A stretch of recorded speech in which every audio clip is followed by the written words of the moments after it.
आप देख रहे हैं पल पल न्यूज और मैं हूं आपके साथ नदीम अकरम।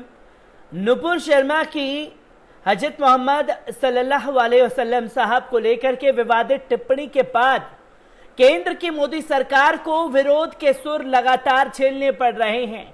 चाहे देश में हो चाहे विदेशों से हर एक सवाल यही उठ रहा है कि आखिरकार अब तक गुस्ताखे रसूल की गिरफ्तारी क्यों नहीं हो पाई है, जिसके कारण केंद्र की मोदी सरकार को झटके पर झटके लग रहे हैं, जिसमें यूएई ने एक बड़ा झटका दे दिया है, जहां गेहूं के निर्यात पर रोक लगा दी है केंद्र की मोदी सरकार की।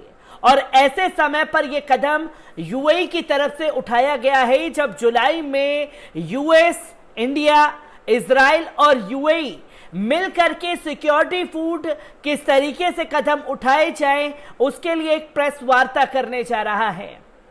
और उस प्रेस वार्ता से पहले गेहूं के निर्यात पर रोक लगा देना कहीं ना कहीं ये दर्शाता है कि यूएई सख्त कदम लगातार नुपुर शर्मा के बयान के बाद उठाता हुआ दिख रहा है, क्योंकि इससे पहले कतर और कुवैत में भारतीय प्रोडक्ट्स के बायकॉट की तमाम चीजें देखने को मिली थी और यूएई ने अब गेहूं के निर्यात पर रोक लगाई है। किस तरीके से असर इसका होगा इसके बारे में भी बात करेंगे, पर छोटे छोटे देश भी खुल करके हुजूर साहब की शान में जो गुस्ताखी की गई है उसके खिलाफ मोर्चा खोल रहे हैं केंद्र की मोदी सरकार के लिए। जहां लेबनान में भी एहतजाज हुआ है, जहां तमाम लोग जो हैं सड़कों पर दिखाई दिए, तो वहीं मालदीव में भारतीयों की प्रॉपर्टीज को नुकसान पहुंचाया जा रहा है, जिसकी तस्वीरें लगातार सामने आ रही हैं। ये स्क्रीन पर लेबनान की तस्वीर आप देख रहे हैं, जहां लेबनान से मुस्लिम scholars and Islamic heads denounce insult of Prophet Muhammad by Modi government. जहां आप विरोध के सुर की ये तस्वीर देख सकते हैं, जहां पर मुस्लिम स्कॉलर्स, लेबनान के तमाम बड़े बुद्धिजीवी खुल करके केंद्र की मोदी सरकार का विरोध करते हुए नजर आए। और सवाल यही कि आखिरकार अब तक गुस्ताखे रसूल के खिलाफ कोई सख्त कदम क्यों नहीं उठाया गया है। तो वहीं एक मालदीव से वीडियो भी सामने आ रहा है, इस वीडियो पर भी नजर डाल लीजिए।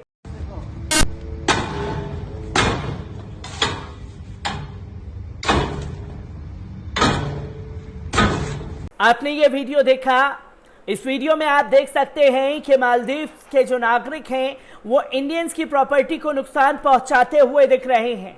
और यह सिर्फ केंद्र की मोदी सरकार के उस फैसले की वजह से हो रहा है, जहां अभी तक नुपुर शर्मा की गिरफ्तारी नहीं की जा रही। आपको बता दें कि इंटरनेशनल मीडिया में इस खबर को तवज्जो दी गई है, जहां यह लिखा गया है कि Muslims of Maldives retaliate against Indian owned properties after the insult of Prophet Muhammad, the attacks on Indian Muslim and 3 properties in India। जो कि इंडिया के लोगों की प्रॉपर्टी थी उसे मालदीव में नुकसान पहुंचाते हुए दिखाई दिए हैं। ये विरोध का सुर आम नागरिकों को भी झेलना पड़ रहा है और केंद्र की मोदी सरकार अभी तक आंखें मूंदी बैठी हुई है, किसी बड़ी घटना का इंतजार कर रही हो, जैसे इस शख्स की गिरफ्तारी ना करवा करके।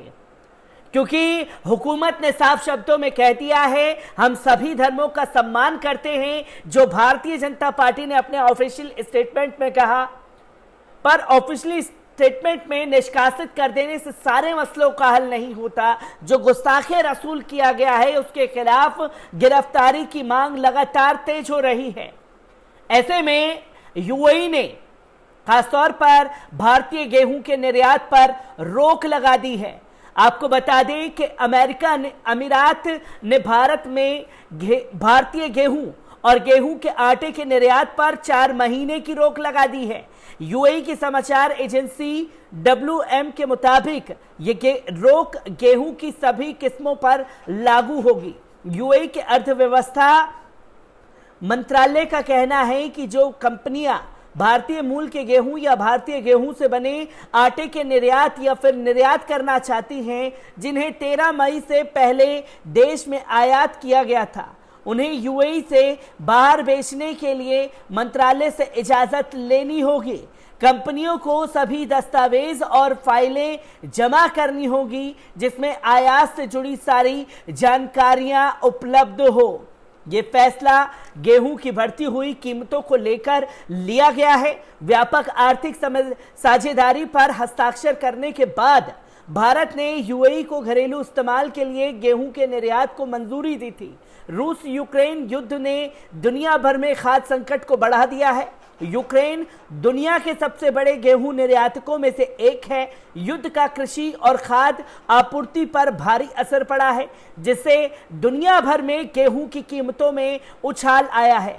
वहीं भारत दुनिया का दूसरे सबसे बड़ा अनाज उत्पादक है। भारत ने 13 मई को गेहूं के निर्यात को फ्री से प्रोसेस श्रेणी में डाल दिया था, जिसके बाद भी गेहूं की कीमतों में वैश्विक स्तर पर उछाल आया है। इस साल भारत में सरकारी गेहूं की खरीद 15 साल के सबसे निचले स्तर पर है, क्योंकि इससे पहले आपने देखा था कि किस तरीके से हजारों टन में गेहूं तुर्की ने वापस शिप से लौटा दिया था, जो 3 महीने के अंतराल में तुर्की पहुंचा था और तमाम बातें करते हुए तुर्की ने गेहूं को वापस लौटा दिया था।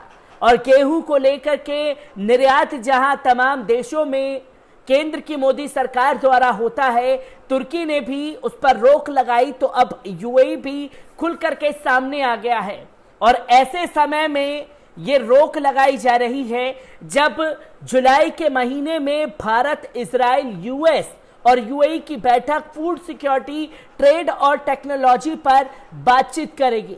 आपको बता दें कि भारत, इजराइल, अमेरिका और यूएई के नए समूह यानी कि 12U2 की पहली वर्चुअल बैठक जुलाई में होने जा रही है। इस समूह में 12 इंडिया और इजराइल के लिए, जबकि U2 अमेरिका और यूएई के लिए इस्तेमाल किया गया है। मीटिंग में पीएम मोदी, बाइडेन समेत चारों देशों के राष्ट्रपति शामिल होंगे।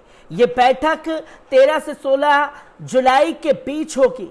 इस दौरान अमेरिकी राष्ट्रपति जो बाइडेन मिडिल ईस्ट के दौरे पर रहेंगे। बैठक में फूड सिक्योरिटी क्राइसिस समेत ट्रेड, टेक्नोलॉजी और क्लाइमेट चेंज जैसे अहम मुद्दों पर बात होगी। चारों देशों के विदेश मंत्रियों ने अक्टूबर 2021 में एक बैठक की, जिसमें हिस्सा लेने के लिए विदेश मंत्री एस जयशंकर इजराइल गए थे। उस समय 4 देशों के इस समूह को इंटरनेशनल फोरम इकोनॉमिक कॉरपोरेशन नाम दिया गया था।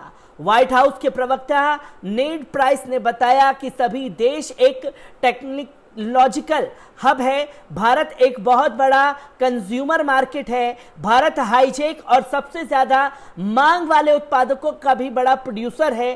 तकनीक, कारोबार, पर्यावरण, कोविड और सुरक्षा ऐसे क्षेत्र हैं जिसमें चारों देश मिलकर काम कर सकते हैं। अक्टूबर 2021 में भारत, इजराइल, अमेरिका, यूएई के बीच समुद्री सुरक्षा, बुनियाद ढांचे, डिजिटल इंफ्रास्ट्रक्चर और परिवहन जैसे अहम मुद्दों पर चर्चा हुई थी। उस वक्त चर्चा की एक बड़ी वजह इजराइल और यूएई के बीच अच्छे संबंध बनाना चाहते थे, जहां फूड सिक्योरिटी को लेकर के जुलाई के महीने में इन चारों देश की वार्ता होगी। एक प्रेस कॉन्फ्रेंस साझा की जाएगी और जुलाई से ठीक जून के महीने में यूएई ने खुद भारत के गेहूं निर्यात पर रोक लगा दी है, जो कि एक बड़ा झटका केंद्र की मोदी सरकार के लिए साबित हो सकता है। ऐसे समय में जब दुनिया भर में नुपुर के विवाद की वजह से भारत सरकार को क्रिटिसाइज झेलना पड़ रहा हो, इसका असर कितना होगा ये आने वाला वक्त बताएगा। मैं हर एक खबर को आपके साथ हाजिर करता रहूंगा। दीजिए इजाजत, शुक्रिया।